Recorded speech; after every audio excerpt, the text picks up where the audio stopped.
Hello, everyone. Welcome to the Speaking and Communicating podcast. My name is Roberta, and today I have a very special guest. His name is Aaron Whitfield. He is an educator and a curriculum developer for a university. And before we go any further, let me give this opportunity to Aaron to introduce himself. Hi, Aaron. Hey, how are you all doing? Thank you for this opportunity. I'm excited to be here with you to talk about life, to talk about purpose, insight, and creating impact, no matter where you are, no matter what position that you hold. So thank you for this opportunity. Sounds like it's going to be an interesting and very well-informed conversation. Now, start us off with what exactly do you do at the university? So I work at a major university here in the United States in which I design programs and curriculum geared toward either African American or students of color. And so anything from motivational services to providing academic services and academic support and creating as I say, the holistic student, not just a student that is focused on academics, but the student who is also focused on having the 4.0 GPA in the classroom, but also being a 4.0 person. And so I'm here to provide that type of support and help them get toward graduation, but also help them find purpose in their life. So more the self-development aspect in addition to the academic aspect. Absolutely. We talk so much about academics and education and GPAs. And I tell my students, what's the point of having a 4.0 GPA if you feel like a 1.0 person? And so I want— Say that again. What's the purpose of having a 4.0 GPA if you feel like a 1.0 person? And so one of my biggest things for them is they are driven. They are very, as what they would call themselves, hard workers. And even though I try to encourage them to see themselves as more than laborers and not being hard workers, but working with their minds. But I would hate for them to be in a position in which they've had financial success or they have the position that they've always wanted, but they hate themselves as people. Because I see that a lot. I see that a lot with people who reach their peak, but yet they are in their valley when it comes to their emotions and their mental health.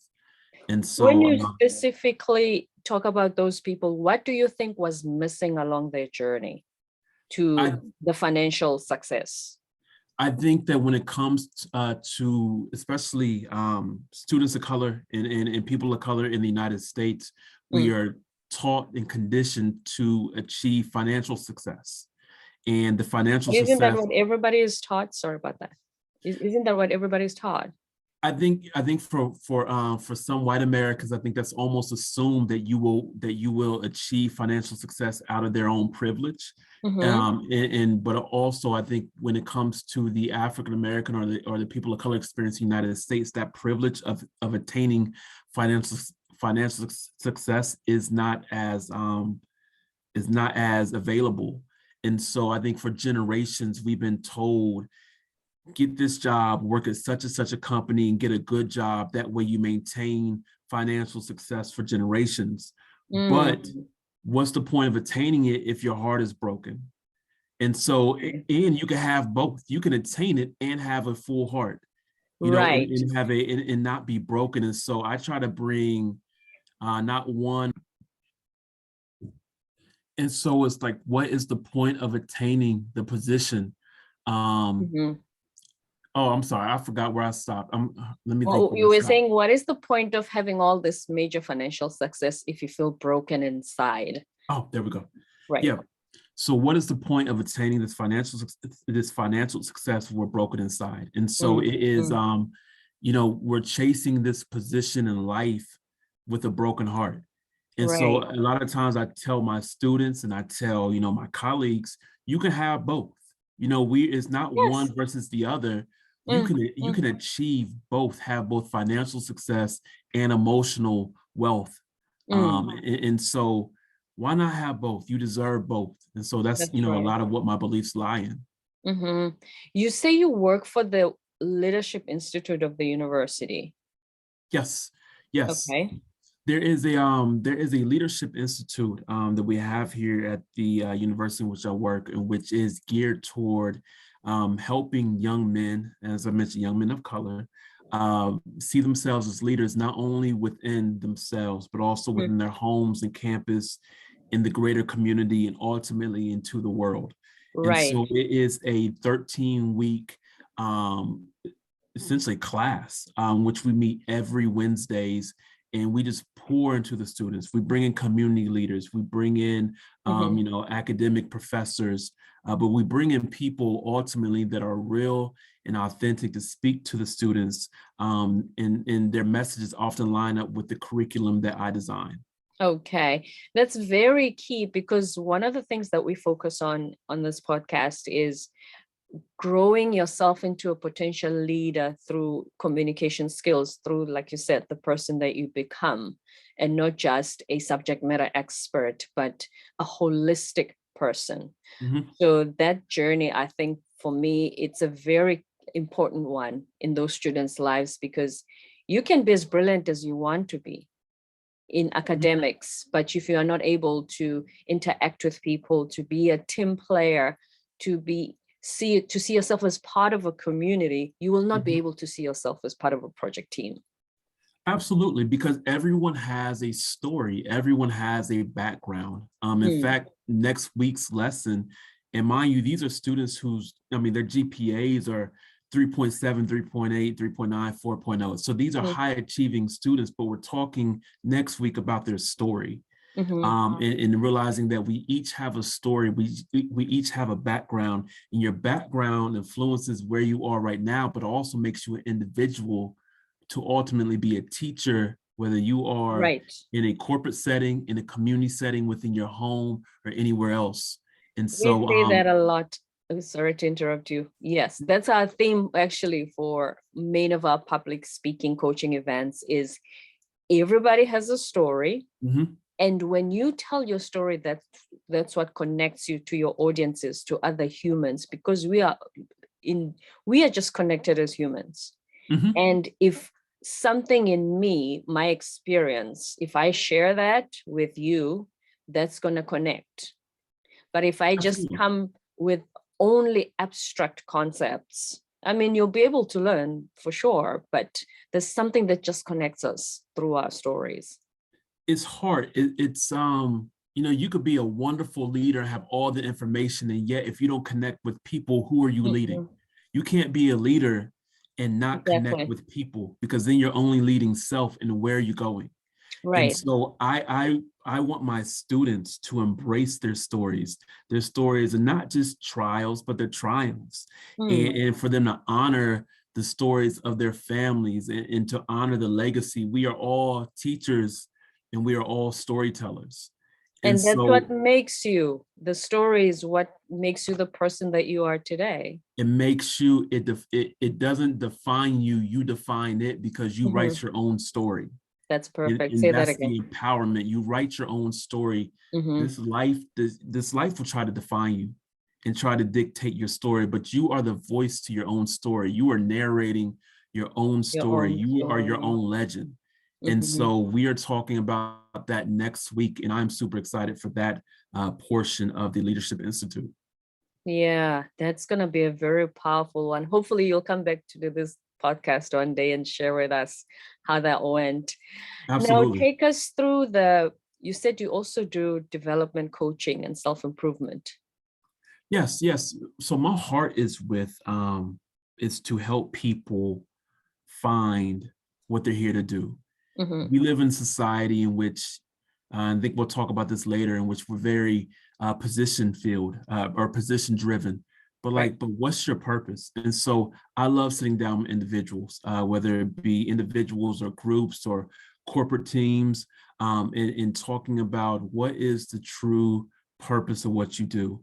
Not what you produce, but what are you here to do as an individual, and how does that individual purpose lend itself to a team atmosphere? And so providing people with insight as to who they are, and not just what they are told they are or what they do.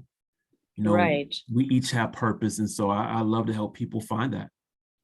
Do you think that it's becoming a bit of a lonelier road to strive towards that? Because I feel like society is becoming more and more individualistic. Or is this a pessimistic view on my part? I think it is a lonely road. I'm writing a book called The Loneliness of Leadership. Huh. And because we talk a lot about leadership and be a leader, but oftentimes when you lead people, you are the person who has the vision for people who don't have the vision. And so how do you get people who don't have the vision to follow the vision that will benefit them? And so leadership can be extremely lonely when you have the information. You got to sort of gather the group to move with you. But I agree with you. I think that our society, we're not taught how to follow purpose. We are conditioned to go into the workforce and that's it. To get the paycheck and that's it. But for me, I look at it as, yes, you may get your paycheck, but where's your heart investment? How do you invest in other people and not just get a paycheck, but how do you take what you have, your stories, your heart, your passion, your purpose, your experience, your wisdom? Are you investing that in other people? Because that's That's way when you more make an important to me. impact. Yes, that's when you make an impact, not just the money, but the insight, the emotional wealth, as you were referring to earlier. That's how you impact other people. And that purpose and that bigger mission is way bigger than just your individual needs and your individual goals. Absolutely. And this is where, Roberta, I believe that I don't know if people understand that they have the power to create impact. A lot of my conversations, whether they be with students or CEOs or business managers, are, do you understand that you have the power to change someone's life? Each day, not only do you have the power, but you have the opportunity to change the path of someone's life. And so when I say that to them, at first they reject the notion because we're conditioned to reject positivity. If I were to tell them that you can't do anything, that you're only this, they'll almost accept that more than my positivity. But after that's how showing, often they've heard it. Yep. They're conditioned to it. They condition their ears to it. But if I tell them that they have the opportunity and the drive and the power to change someone's life, once they see it, and they become less position driven and they become more purpose driven. And so I love seeing people connect in understanding that they are empowered enough to change whatever circumstance they're in. They're empowered enough to change, to help evolve people and grow people. Right. That they're empowered. And so it's important to know that. Which means that how you narrate your story would be different if you see the power in it and the impact that it can have versus just seeing it as potentially something bad that happened and, something to just put in the past. Yes, we live the past in the past, but if you can narrate it differently, it empowers you too, and you can use that to impact other people.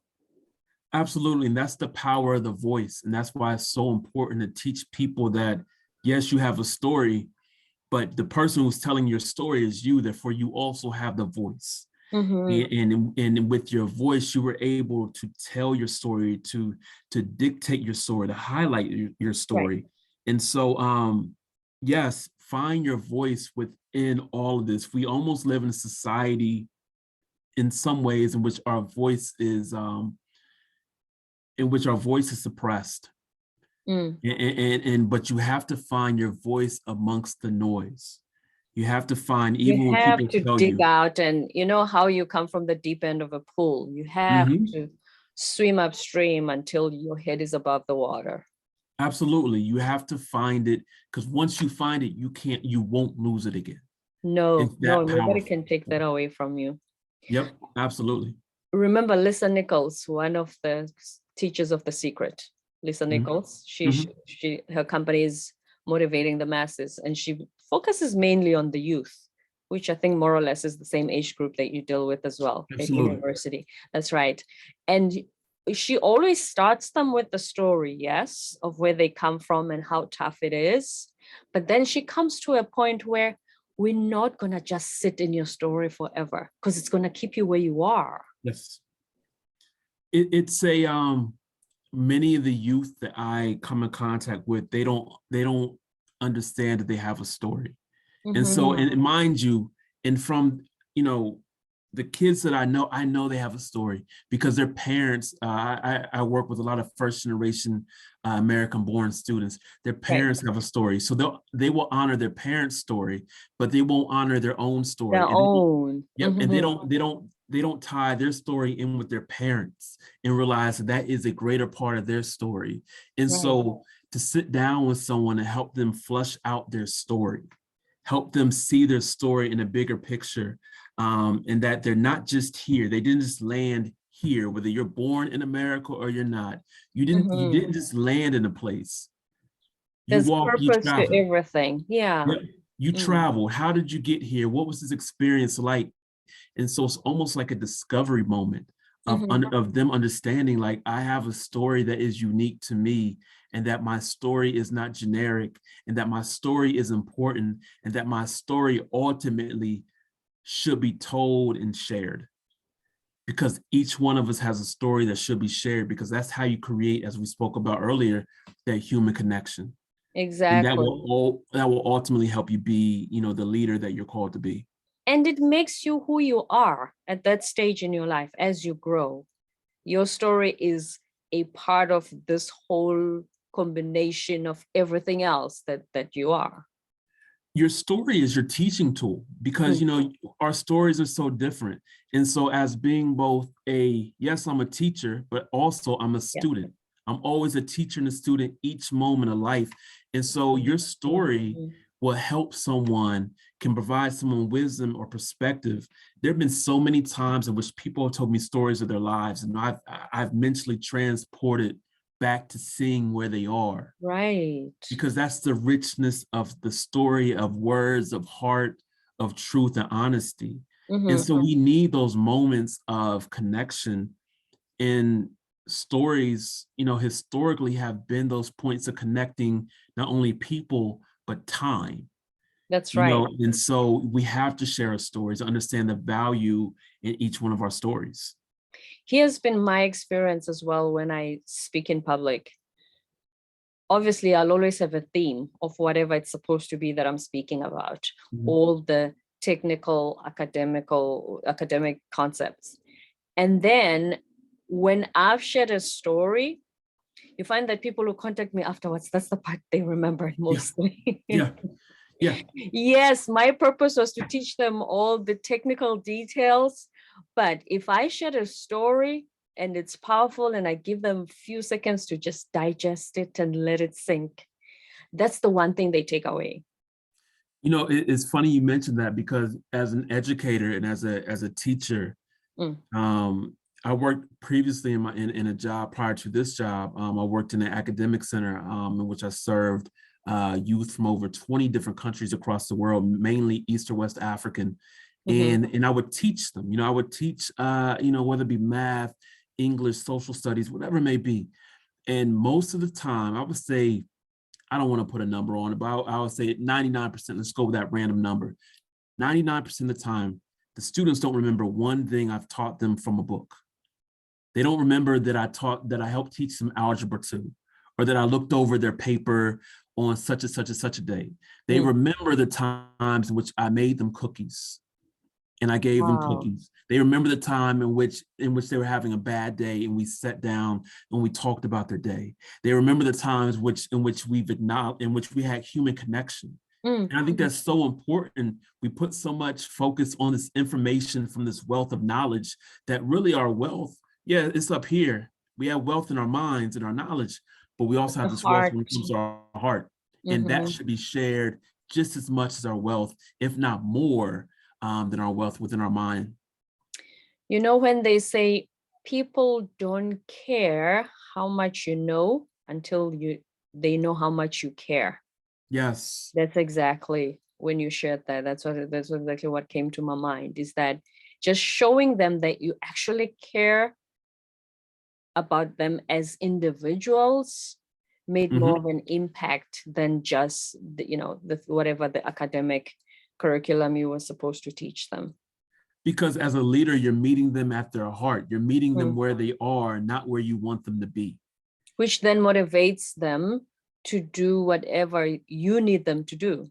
Accomplish the goal, finish the mission. Let's work towards the bigger picture. Because now that their hearts are touched, they'll be willing to go the extra mile, whatever it is that needs to be done.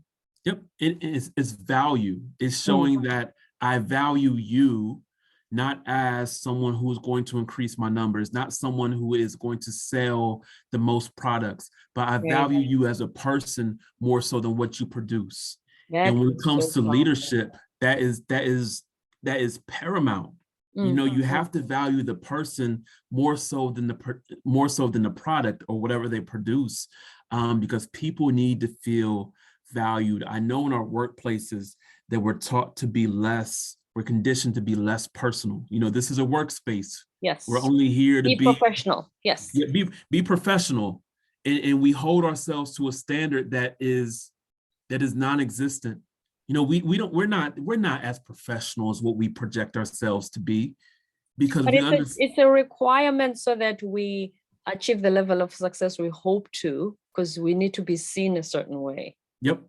We want to crunch out numbers. We want to reach a certain point of merit that is based upon, you know, some sort of number. We want to reach this goal, this number goal, but then we'll be burnt out in our workplaces. So what can leaders do in order to create a corporate culture, a corporate environment where you have the technical skills obviously taking first place, but then you still have the heart human element in it too? It takes training, and it takes more, you know, even before training, it takes a want. You know, you have to see people as people. You can't see them just as workers. You can't see them just as numbers. Yeah, you're not just a number that is replaceable. You know, there has to be a value placed upon each individual working at that establishment within the organization. I operate from my sort of viewpoint on leadership is much like a puzzle. Though I may be a main piece of the puzzle, I'm merely a piece of the puzzle. I'm not the whole puzzle. Without this other piece over here, whether it be a child or whether it be an adult, whether it be someone who has a GED or someone who has degrees from whatever university across this world, we're all a piece of the puzzle, and my picture is now whole without you. And so everybody brings something to the puzzle. You know, everybody brings something to the table, and something of value to the table, and something different to the table, but we're all at the table together.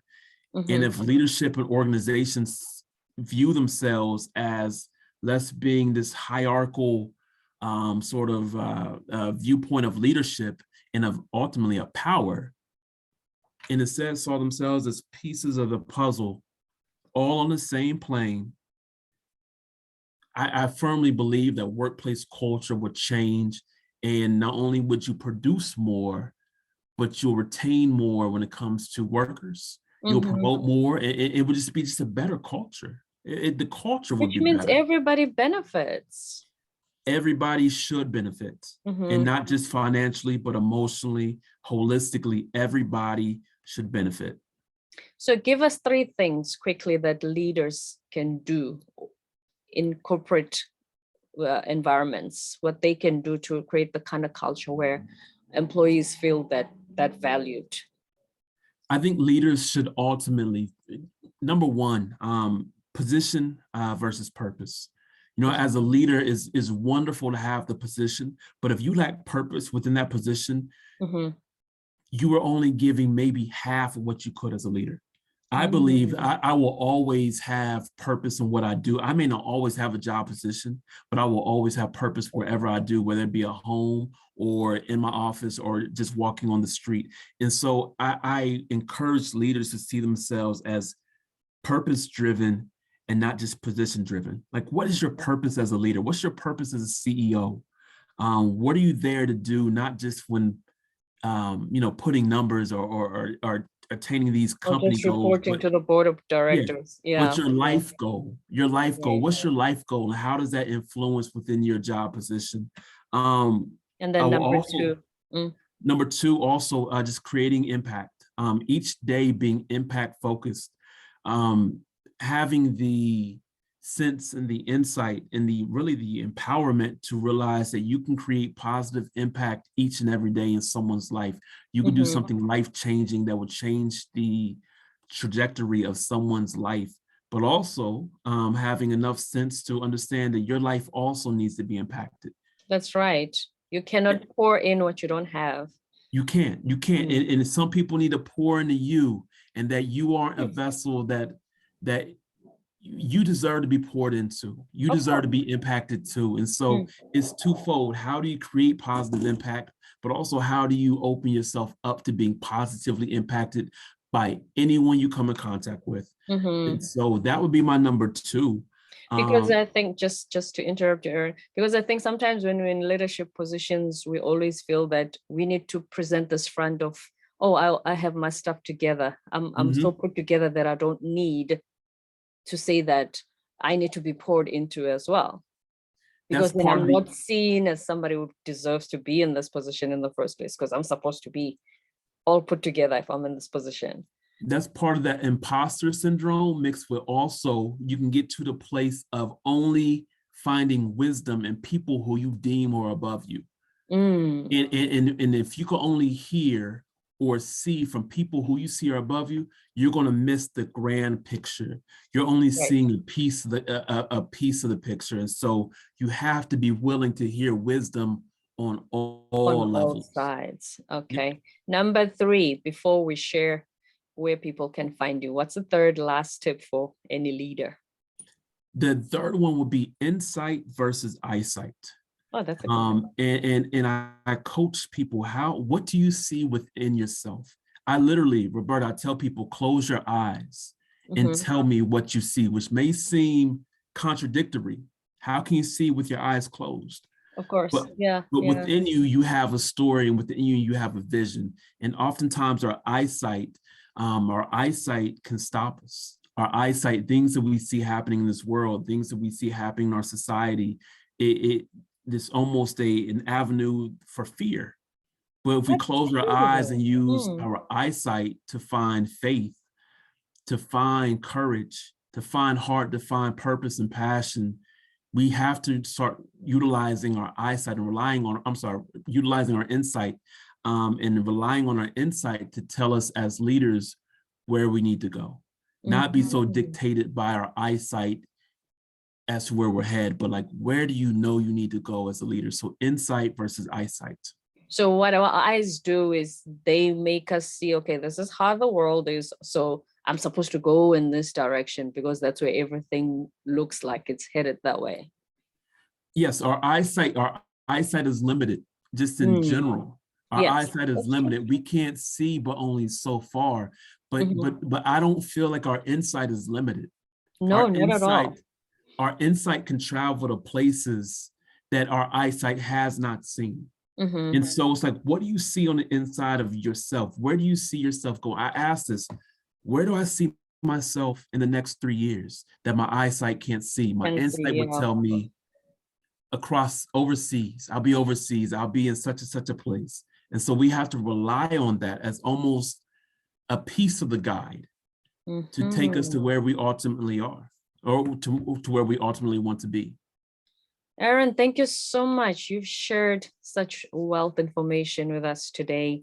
And I hope anyone who's listening, who hopes to be a leader or in a leadership position, will take this into consideration. Now, before we close, please share with us where we can find you. Your Yes, social media handles, website, anything that you have. I'm on Instagram at Okay. Black Introvert Podcast, which Okay. You also have to be coincides. very Oh, slow when you say that. I apologize. That's okay. Um, I, I'll start from the top. I have a podcast called The Semi-Social Life of a Black Introvert Podcast. The And so semi-social life of of a Black Black Introvert. Introvert. Okay. Yep. And Podcast. so That's the podcast. check me out on Spotify, on Apple Podcasts, on any major podcast streaming services. I talk a lot about the same things we're talking about here, and Okay. just about life and perspective. All right. Also Instagram. on Instagram at Black Introvert Podcast. Black Introvert Podcast. All Yep. one word. All one word. Black Introvert Podcast on Instagram. Yep. The semi-social Life of a Black life Introvert. of a Black Introvert is the podcast. Yes. Okay. You don't sound introverted at all, but thank you so much for being with us today, Aaron. No problem. Thank you so much.